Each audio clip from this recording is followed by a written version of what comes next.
40 days na lang, Pasko na, super saya.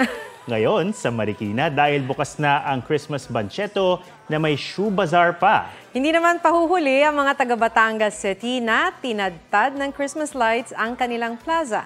May report si Mark Salazar.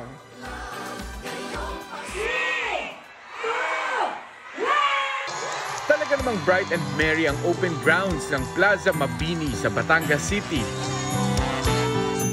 Dahil yan sa dami ng mga pailaw, life-size Christmas gifts at Christmas balls installations. Sentro ng Christmas display ang 45 feet na Christmas tree. May nativity scene din at cosplayers na patok sa mga bagets. Pinalibutan naman ng mga parol ang City Hall. Sa Marikina, binuksan na ang taunang Christmas Bazaar.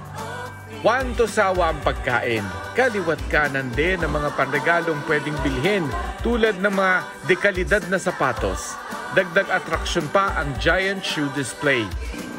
Mark Salazar nagbabalita para sa GMA Integrated News.